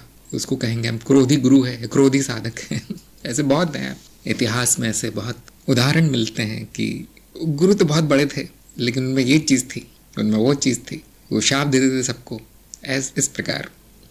तो इसीलिए हम शुद्धिकरण को पीछे रखते हैं, ज्ञान को आगे रखते हैं, क्योंकि हम जानते हो तो जब होना है हो जाएगा, हो ही जाएगा वो तो। लेकिन उसके लिए ज्ञान को विलंबित ना करें, जो सबसे ज़रूरी है उसको ना पीछे रखें, अशुद्धियों के चक्कर में जीवन नष्ट न करने अपना।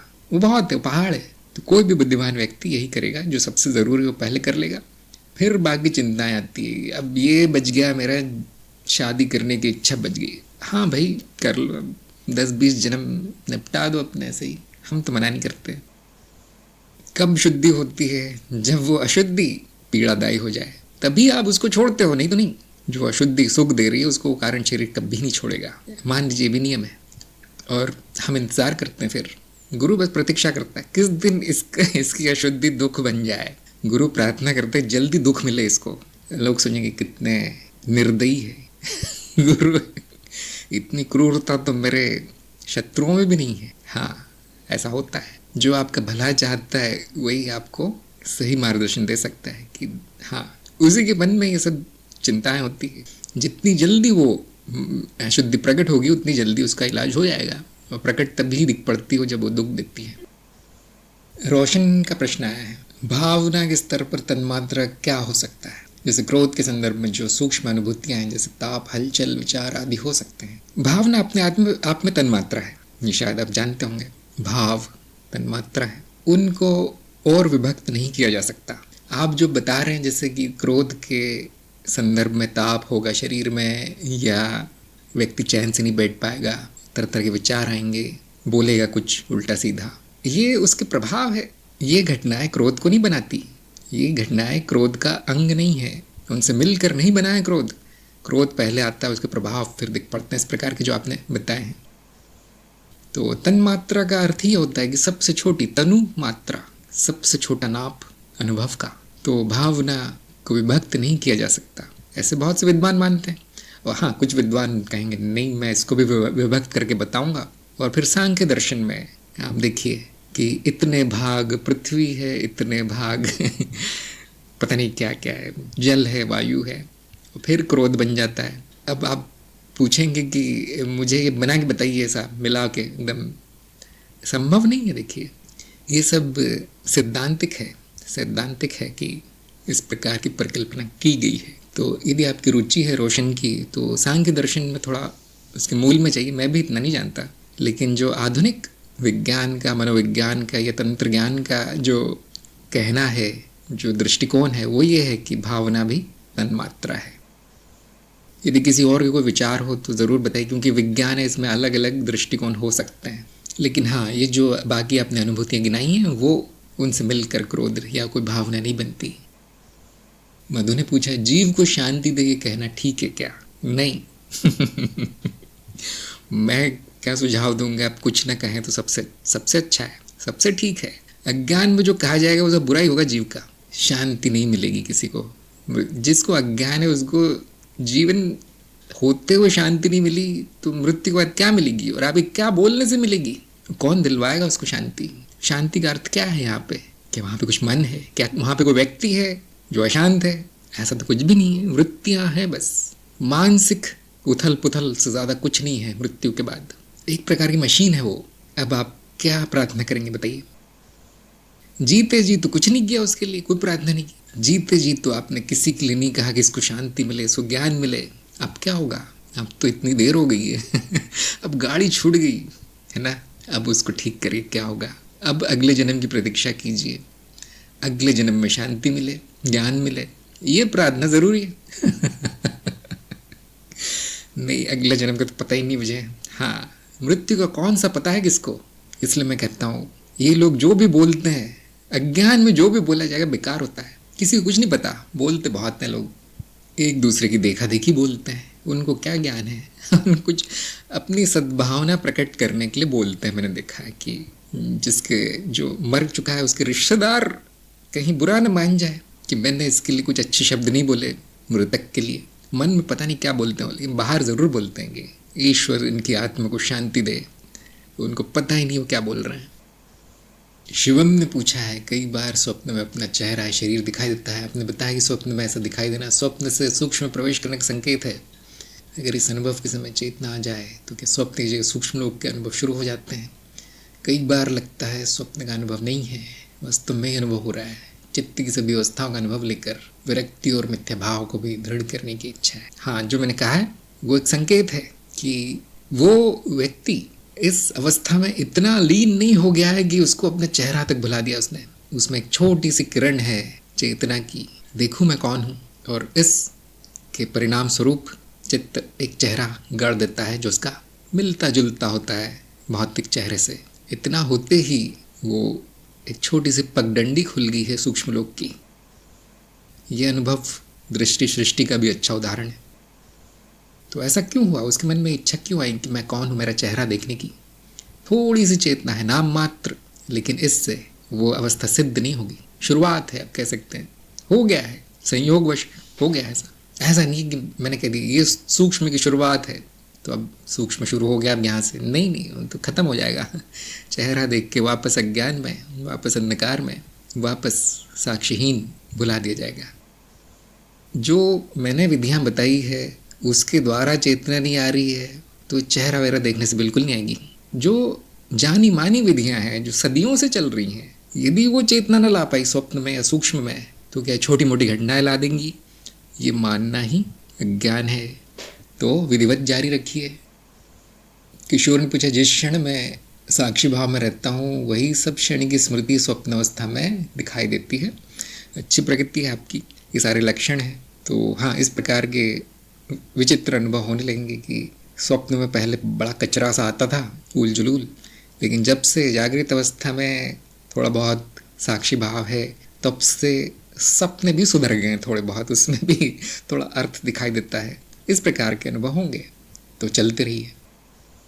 ज्योति ने पूछा है, चेतना के लक्षण है, कैसे पता चलेगी चेतना बढ़ रही है। सुख, शांति, अनावश्यक का त्याग, आनंद, बुद्धि जागृत हो जाएगी। चेतना जागृत होते ही बुद्धि भी चलने लगती है। सही गलत विवेक, विरक्ति, है ना। ये तो कई बार गिनाए जा चुके हैं ये सब लक्षण, साक्षी भाव के लक्षण, साक्षी भाव के परिणाम। कैसे जानूं मैं साक्षी भाव में हूँ। ये सब परिवर्तन दिखाई देने लगेंगे मनुष्य को, आपको। ये साक्षी भाव में रहने के फायदे हैं। बहुत से लोग आते हैं ना ज्ञान में, मुझे क्या फ़ायदा होगा। अब क्या बताऊँ मैं, यहाँ तो नुकसान भी हो जाए तो बड़ी बात है। न फ़ायदा होगा न नुकसान होगा। हाँ, शुद्धि हो जाती है, इसको हम कहते हैं शुद्धि। जो उल्टा सीधा चल रहा था जीवन, थोड़ा पटरी पे आने लगेगा। दुखों का अंत, न केवल आपके दुखों का, आप जिनको दुख दे रहे थे उनकी भी छुट्टी हो जाती है। आप देखेंगे उनका भी व्यवहार अच्छा हो गया आपके साथ, उनके भी मन में आपके लिए आदर सम्मान आ गया, आपकी बात अब मानते हैं, सुनते हैं। ये चमत्कार कैसे हो गया। ज्ञान तो मुझे बदलता है, लेकिन ये दूसरों कैसे बदल दिया। ध्यान दीजिए, उसने आपको ही बदला है, उसने इस मनुष्य को ही बदला है। वो बदलाव के कारण बाकी लोग प्रभावित हो रहे हैं। जो आपको पूछता नहीं था पहले, अब आपके पैरों पर चरणों में पड़ा है, मुझे गुरु बना लो, कैसे हो गए। तो कभी कभी तो आप नहीं जान पाएंगे, क्योंकि इतना प्राकृतिक है, स्वाभाविक है बदलाव आना मनुष्य में। आपको लगे मेरा तो सब छीन रहा है, इस गुरु के चक्कर में बेवजह पड़ी हूँ, सब छीन गया मेरा। तो आप नहीं जान पाते कभी कभी, लेकिन दूसरे बताते हैं कि तुम बदल रहे हो, तुम बदल गए हो, तुम वो नहीं रहे जो पहले थे। कभी कभी नाराज़ भी होते हैं कि पहले तो ये अच्छा खासा था, इस गुरु के चक्कर में बिगड़ गया है। तो इस प्रकार से आपको थोड़े संकेत मिलने लगेंगे, लेकिन जिनकी चेतना बड़ी तेज है वो खुद ही जान जाएंगे क्या परिवर्तन हो रहे हैं। फिर पूछने की ज़रूरत नहीं पड़ेगी। आपको पूछने की क्यों ज़रूरत पड़ रही है, मुझे पता ही नहीं लग रहा मेरी चेतना बढ़ रही है, नहीं, क्योंकि शायद नहीं बढ़ रही है ना। अगर आप आग के सामने बैठे हैं और आप पूछ रहे हैं आग है या नहीं, यहाँ पे ताप नहीं लग रहा है, मुझे इसका पता नहीं चल रहा है, तो शायद आग जली भी नहीं है अभी तक, ठंडी ठंडी है। जारी रखी साधना। कमल ने कहा है, पिछली बार सत्संग के दौरान मैं आपको पर्सनल मैसेज कर रहा था, किसी मूर्खता के कारण आपका साथ न छूट जाए। हाँ, अब में समस्या तो बहुत है, अशुद्धियाँ बहुत है, लेकिन उपाय भी आपको दे दिया गया है। अब कितने भी पर्सनल मैसेज कर ले, उपाय एक ही है जो दिया गया है। तो मुझे कोई फ़र्क नहीं पड़ता, क्योंकि मुझे कुछ सुनाई नहीं देता। देखिए, सबको म्यूट कर रखा है, क्योंकि इतने आते हैं कि मेरे लिए संभव नहीं है देखना भी।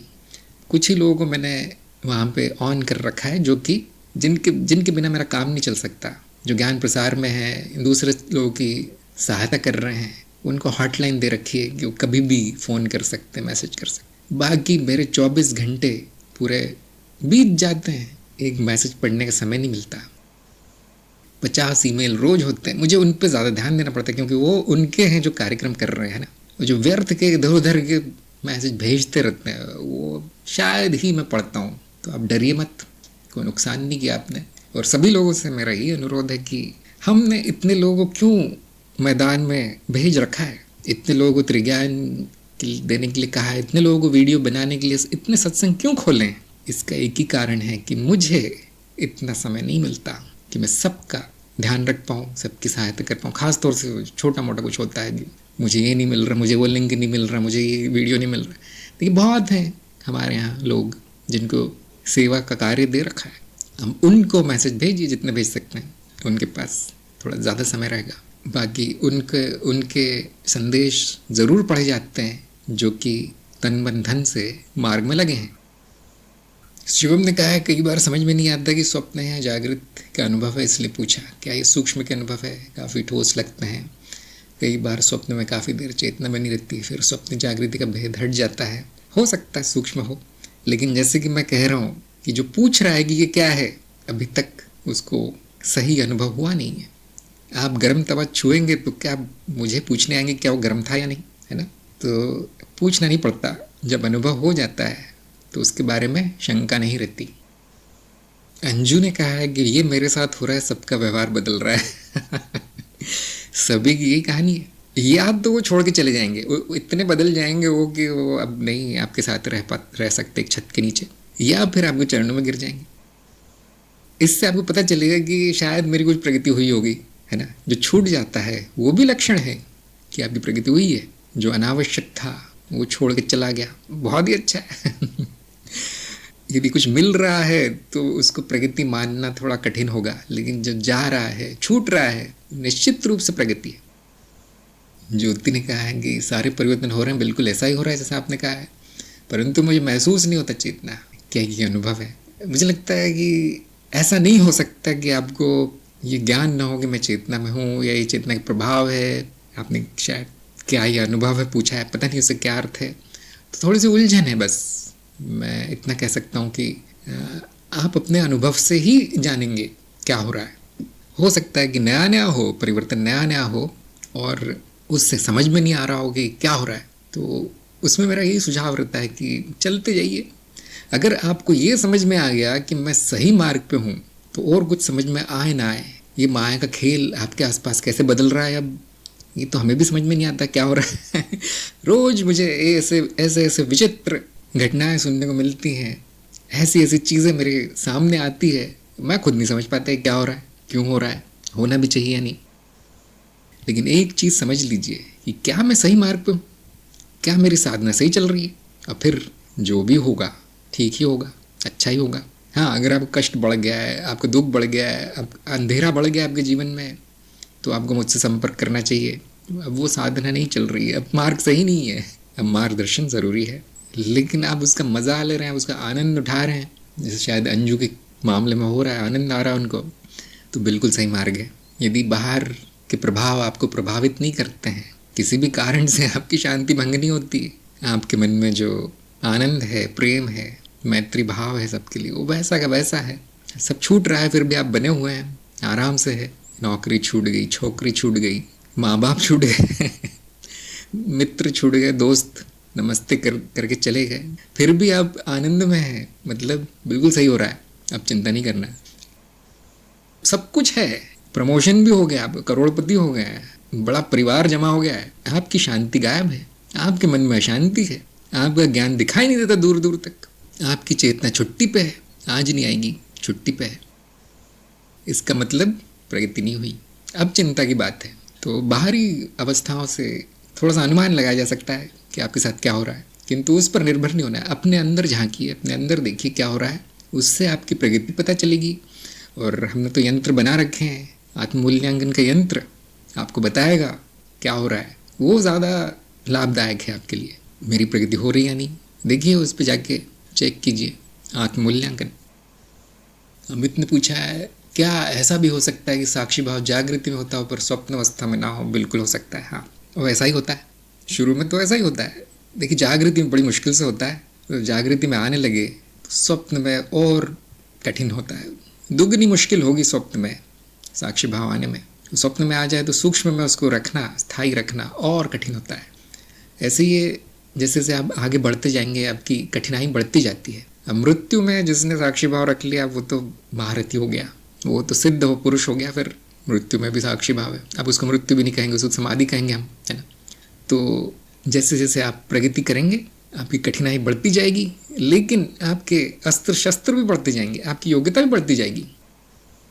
जिसने जागृति में साक्षी भाव साध लिया है उसको पता होगा स्वप्न में कैसे लानी है चेतना, उसको पता होगा। ऐसा नहीं कि कठिनाई बढ़ती जाएगी अब वैसे के वैसे ही निहत्ते एक दयनीय स्थिति में पड़े रहेंगे, ऐसा नहीं है। आपकी योग्यता बढ़ती जाएगी, आपकी शक्ति बढ़ती जाएगी, सिद्धियां बढ़ती जाएंगी। इसीलिए मैं बहुत जोर देता हूँ कि जागृति शुरू करो। जो सपने में कूद गए हैं उसका कुछ नहीं कर सकते। देखिए निहत्ते होके गए हो स्वप्न से लड़ने, जहाँ माया की आंधी चल रही वहां पे मैं चेतना लाऊंगा, हाँ भाई बिल्कुल। लेकिन समझदारी इसी में है कि चरणबद्ध चला जाए। मैं ये नहीं कहूँगा कि मूर्खता है, अति आत्मविश्वास है उस बंदे में, ओवर कॉन्फिडेंस है। तो गुरु ने तो कहा है जागृत में, लेकिन मैं स्वप्न में जाता हूँ पहले, वही ठीक रहेगा। तो ऐसे लोगों को थोड़े एक दो डंडे पड़ जाते हैं, फिर आ जाते हैं जागृति में। और मैं जाने भी देता हूँ कि ठीक है जाओ, हो सकता है विलक्षण हो, जागृति इसके लिए बच्चों का खेल हो, बोरिंग हो, स्वप्न में करने दो, तो मैं तो रोकता नहीं हूँ। लेकिन फिर ऐसे ही आ जाते हैं हार के लुटे पिटे। अब हाँ आ जाओ जागृति में आ जाओ, 2 घंटे साक्षी भाव रोज ऐसे शुरू करो। ज्योति ने कहा मेरा काम छूट गया परंतु मुझे दुख नहीं हो रहा है। हाँ देखिए उनको दुख हो रहा होगा जिनके काम आपने छोड़ा है, उनको एक फोकट का नौकर छूट गया, उनका नुकसान हो गया, अब उनको दूसरा ढूंढना पड़ेगा। हाँ जी वो कीजिए जो जिसमें आपको आनंद हो। काम छूट गया ऐसा नहीं कि आपकी योग्यताएं छूट गई हैं, अब आपको दूसरा मिलेगा। वो ढूंढिए जहाँ पे आप राजा हो, जहाँ पे आपको नौकरी नहीं करना। नौकरी का अर्थ क्या होता है? नौकर बन जाना किसी का, फिर भी सबको नौकरी चाहिए। ये शब्द भी बड़ा विचित्र है। पेशा कह सकते थे लेकिन लोग नौकरी कहते हैं क्योंकि वो चला आ रहा है वो अंग्रेज़ों के ज़माने से कि भारतीयों को तो नौकरी बनना था वहाँ, तो इसलिए वो शब्द नौकरी पड़ गया। तो हाँ नौकरी नहीं करनी है किसी को, काम नहीं करना है, आराम करना है और वो करना है, वो कर्म करना है जो आपको आनंददायी लगे, जो आपको सुख दे। जैसे हम कहते हैं प्रगति छूटना ही चाहिए पुराना, खास तौर से जब वो दुखदाई हो। अंजू ने कहा माता पिता से मिलने नहीं जाती, सामाजिक तौर पर अजीब है पर मन नहीं करता मिलने का। ऐसा क्या कर दिया उन्होंने? मन नहीं करता मिलने का। कोई बात नहीं, कोई बात, जब मन करे तो मिल लेना। देखिए विरक्ति का अर्थ ये नहीं होता कि मुझे छोड़ना ही है ज़बरदस्ती सब कुछ। विरक्ति का अर्थ ये है कि मिल ले तो भी कोई फ़र्क ना पड़े आपको, है ना। नहीं मिले तो फ़र्क नहीं पड़ रहा है, ये तो बहुत अच्छी बात है। आप में कोई बेचैनी नहीं है, आप में कोई दुविधा नहीं है, स्पष्ट है सब कुछ, आनंद है। लेकिन मिल लिए अब दुख हो रहा है, अरे क्यों मिल ली मैं इनसे, तो मतलब अभी प्रगति होनी बच्ची है, अभी आधी हुई है। जब मिलने के बाद भी आनंद रहे तो आप अब बोल सकते हैं कि हाँ मुझ में अब विरक्ति है। अब विरक्ति का मेडल आपको मिलेगा। बाकी लोग क्या बोलते हैं इसको, पागल है, तो पागलपन का मेडल भी आपको मिलेगा। वो यही आपकी प्रगति का इनाम है। जब लोग आपका नाम पागल रख दें, है ना, सामाजिक तौर से अजीब है, इसका अर्थ क्या हुआ कि वो आपको ही अजीब मानेंगे। अब आपको समाज अजीब लग रहा है, वो सही बात है, वो अजीब ही है, लेकिन समाज को आप अजीब लगने लगे तो मतलब आपकी प्रगति काफ़ी हो गई है। तो हाँ इस तरह के मेडल मिलेंगे आपको कि पत्थर दिल है और इसको कुछ फ़र्क नहीं पड़ता, और पागल है, सनकी है, या बहुत अजीब अजीब आपको उपाधियाँ मिलेंगी। और इनको जमा करके रखिए क्योंकि ये आपकी प्रगति दर्शा रहे हैं, ये आपकी प्रगति है। ज्ञान मार्ग आपको छोटा मोटा पागल नहीं करेगा, आपको पूरा पागल कर देगा। ऋतु ने पूछा है कि स्वप्न में क्या चल रहा है वो याद नहीं रहता पर मन आनंदित रहता है, जैसे कुछ अच्छा हो रहा था। कैसे समझ सकते हैं कि स्वप्न में साक्षी भाव था? नहीं, जो आनंद है वो उस निद्रा का आनंद है, शून्यता का आनंद है जो सभी में होता है। नींद लेने के बाद आनंद का ही अनुभव होता है, सभी का ऐसा ही होगा। तो आपको थोड़ा ज़्यादा हो रहा है, हो सकता है कि वो स्वप्न की जो हिंसा है वो आपका आनंद छीन लेती है थोड़ा सा। ये क्या हो रहा था, सुबह उठेंगे ये सब क्यों चल रहा था मेरे मन में। अब क्योंकि थोड़ी बहुत शुद्धि हो गई होगी तो जो निद्रा का जो आनंद है वो वैसा का वैसा सुबह आपको मिल जाता है। वो निद्रा का जो अमृत है उसका स्वाद सुबह भी आपके मुंह में रहता है, ऐसा आप मान सकते हैं। साक्षी भाव नहीं है। मधु ने पूछा है ज्ञान अंदर से आता है, ऐसा ज्ञान कब होता है? क्या ज्ञान के नाश से प्रज्ञा वृत्ति है? हाँ, शुरू में तो ऐसा ही प्रतीत हो ज्ञान बाहर है ना। ये गुरु है, इनके पास ज्ञान है, मुझे वहाँ जाना है, ये ऐसा आश्रम में है, इस किताब में ज्ञान है।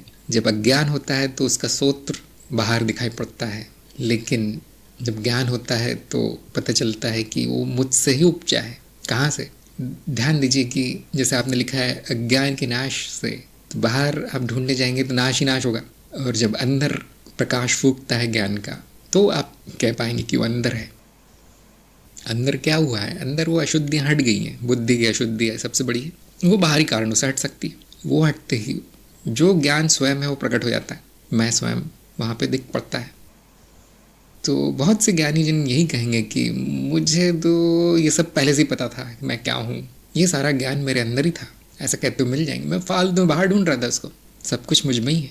तो ये एक थोड़ी सी कविता भी है, हाँ बहुत सुंदर कविता है, लेकिन उनकी भाव दशा दिखाती है, उनका मनोभाव दिखाती है ये कविता। सब कुछ अंदर है, सारा ज्ञान भी अंदर है। जो बाहर से मिला था वही समस्या थी, उसको जो बाहर से मिला उसको बाहर ही फेंक दो, सब कुछ तो पहले से ही है।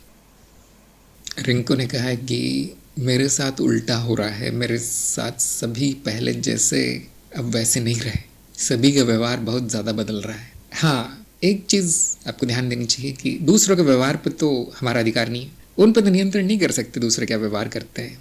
स्वयं के व्यवहार पर तो नियंत्रण है, तो स्वयं का व्यवहार सही रखिए।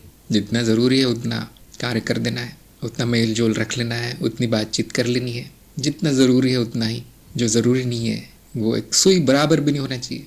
इतना हमारे वश में है, बाकी कुछ नहीं है। बाकी दूसरे जो करते हो हमारे वश में नहीं है, और वो हमारे किसी काम का भी नहीं है।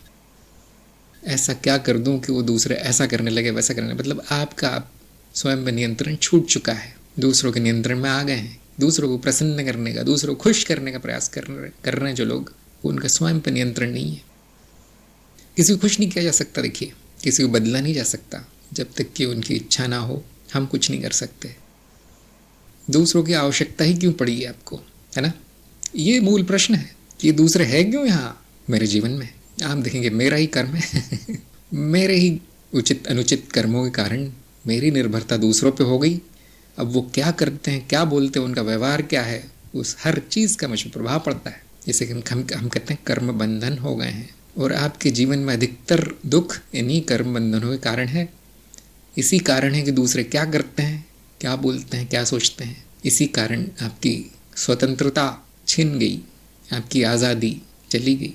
तो जब ज्ञान होगा, जब मार्ग पे चलेंगे तो उल्टा ही तो होगा, अब सब छूटेगा। नहीं फिर तो मैं अकेली रह जाऊंगी, मेरा क्या? नहीं, बहुत हैं इस तरह के जो अकेले रह गए हैं वो बहुत है। उनका साथ क्यों नहीं देते? जिनको अब आपकी ज़रूरत नहीं रही उनके पीछे क्यों भाग रहे हो? तो अभी भी वही पुरानी सांसारिक बुद्धि चल रही है, इसलिए ऐसा हो रहा है कि लोग क्या कहेंगे, दूसरे क्या करेंगे, दूसरों का कुछ अच्छा कर दूं, ये पुरानी बुद्धि है। ये नहीं देखा जा रहा है कि मेरी ज़रूरत किसे है। जैसे मैं अकेला हो गया हूँ वैसे बहुत अकेले होंगे, क्या मैं उनके साथ बात नहीं कर सकती, क्या मैं उनका साथ नहीं दे सकती? ये है साधक की बुद्धि। जो प्रेम, जो सम्मान, जो सद्भाव आपको सेवा में मिलेगा वो किसी रिश्तेदार से नहीं मिलेगा, माँ बाप से नहीं मिलेगा, किसी बड़े नेता या इस तरह से नहीं मिलेगा, करोड़पति से। वो सभी स्वार्थी हैं, वो सभी सांसारिक हैं। आप एक साधक का कल्याण करके देखिए, आपको दुआओं की बौछार हो जाएगी। वो आपका रुपया पैसा धन दौलत तन मन धन सब कुछ दे देगा आपको। ये मेरे साथ रोज़ होता है, ये कोई किताब में कही हुई बात नहीं, ये आप सभी का अनुभव है। जो पात्र है आपकी सेवा का, उसकी सेवा आप करेंगे, उसकी खुशी का ध्यान रखेंगे तो आपको दुगना तिगना मिलेगा। अब अभी आपको क्यों नहीं मिलता? आप इतनी सेवा करते हैं सबकी, इतना ध्यान रखते हैं कि ये क्या कर लेगा, ये क्या बोल देगा, ये क्या सोच लेगा। उनसे आपको कुछ भी नहीं मिलता बदले में। ऐसा नहीं कि आपकी अपेक्षा, लेकिन उनकी तरफ से कुछ भी नहीं मिलता, उनकी तरफ से तो और कष्ट मिलता है। वो कहते हैं ना, किसी को आप उंगली पकड़ाओ तो कलाई पकड़ लेता है। ऐसे होते हैं संसारी व्यक्ति, स्वार्थी। तो ऐसा कभी नहीं होगा कि सब छूट जाएगा। जो अनावश्यक है वो छूट जाएगा और आपको इतना मिल जाएगा। अगर आप सही जगह देखते हैं, सही जगह ढूंढते हैं साथ, आपके साथ ही, तो आपको ज़रूरत से ज़्यादा मिल जाएगा। अमित ने पूछा है क्या माया के साथ रहना बुरा है, और किसके साथ रहना चाहते हैं? आप तो ऐसे पूछ रहे हैं जैसे आपके पास विकल्प है दूसरा। और कौन है? शिव के साथ शक्ति को क्यों दिखाया जाता है? तीसरी कहाँ है? उसकी पड़ोसी कहाँ है? शिव के पड़ोस में जो रहती है।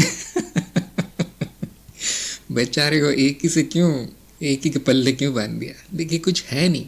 मैं शिव हूँ, मेरे साथ शक्ति है, ये नहीं छूटेगा कभी। मैं ब्रह्म हूँ, मेरे साथ माया है, वो नहीं छूटेगी, एक ही है। तो अमित को अगर कोई और मिल गया तो मुझे भी बता देना। थोड़ा मैं भी थक गया हूँ माया के साथ, थोड़ा सा बदलाव चाहिए है ना। काश ऐसा होता है दूसरी माया भी होती ब्रह्म के साथ, लेकिन ऐसा नहीं है। मैं ही माया हूँ, उससे नहीं छुट्टी, उससे छुट्टी नहीं है। अब उसी से दोस्ती कर लो। तो यहाँ पे हम अपनी सत्संग समाप्त करते हैं। आशा है सभी लोगों को उत्तर मिले होंगे। और लक्ष्मी को एक और बार बधाई। आपका भविष्य उज्जवल है, आपकी बहुत अच्छी प्रगति होगी, चलते रहिए। सभी का सत्संग में आने के लिए बहुत बहुत धन्यवाद। नमस्कार।